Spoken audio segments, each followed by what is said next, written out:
Então, há anos atrás, não tínhamos uma frequência alta de Staphylococcus aureus resistente à oxacilina que vinha da comunidade. Isso tem uma dezena de anos para cá, 10, 20 anos para cá, que começou a aumentar muito a presença, em algumas regiões, obviamente, a presença de Staphylococcus aureus resistente à oxacilina que vem da comunidade. Então, era uma situação que a gente não vivenciava. Hoje, nós temos um pouco mais de preocupação com isso. E o Staphylococcus aureus resistente à oxacilina do hospital já é mais conhecido e realmente é induzido pela resistência das drogas que nós utilizamos, de antibiótico, que força a seleção de resistência dessas cepas. Essas bactérias, habitualmente, nós temos a indicação de utilização de glicopeptídeos. Quem são os glicopeptídeos mais importantes? A vancomicina e a tecoplamina. A vancomicina é a mais utilizada mundialmente, então nós utilizamos ela de maneira empírica quando nós temos suspeita de Staphylococcus aureus resistente à oxacilina, você precisa usar. Ou usar a tecoplamina. A vancomicina é a vancomicina e a tecoplamina é o tragocídio. Aqui, em termos de eficácia, eu posso te dizer que a vancomicina e a tecoplamina são muito semelhantes.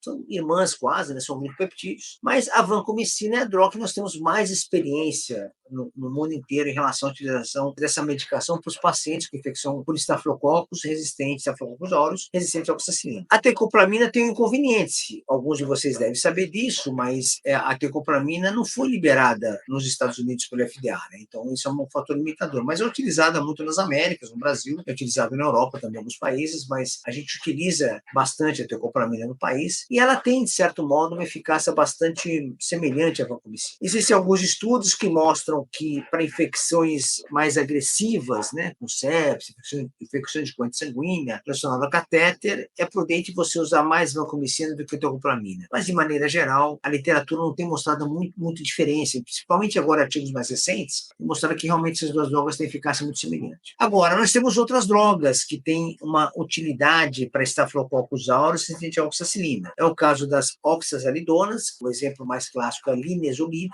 que é a droga que a gente utiliza, né, nos pacientes com infecção por Staphylococcus resistente à oxacilina. A linezolida é uma droga que tem uma boa atividade, é uma droga muito específica para gram positivo, como é a vancomicina e tecoplamina, né, para coccus não positivo, apesar que a vanco tem uma atividade anaeróbica boa, mas a linezolida, que é o nome comercial Zivox, né, tem uma atividade mais específica para Staphylococcus aureus resistente à oxacilina. E nós temos uma outra droga que é a daptomicina. A daptomicina também é o Cubicin, o nome comercial, também tem uma atividade bastante efetiva para Staphylococcus aureus resistente à oxacilina, e eu estou falando das drogas para vocês mais comumente usadas. Então, diante do paciente com pneumonia bacteriana aguda, que vem da comunidade, por exemplo, fator de risco para Staphylococcus aureus, como nós falamos agora há pouco, resistente à oxacilina, você vai ter essas drogas para você poder utilizar. Então, esse é um dado importante. Na verdade, quando você vai utilizar, por exemplo, a vancomicina para cobertura dessa cepa, você, teoricamente, a vancomicina, ela já vai estar cobrindo Streptococcus pneumoniae. Não é droga de escolha para pneumococcus, mas ela já vai cobrir. Então, você pode usar ela sozinha. E quando você usa, por exemplo, o piperacillin-tazobactam, o piperacillin-tazobactam tem também eficácia boa para Streptococcus pneumoniae, para gram-positivos. Lembrem que é uma penicilina antipseudomonas, mas ela tem uma atividade também para Streptococcus pneumoniae, não é o melhor, mas é uma atividade. E vai cobrir bem pseudomonas e vai cobrir todos os gram-negativos, hemófilos influenza, Escherichia coli e tal. Então, a associação de vancomicina, piperacillin-tazobactam vai ser muito efetiva para fazer uma cobertura de pacientes com fatores de risco com pneumonia aguda bacteriana comunitária. Agora, é uma cobertura adequada, sim,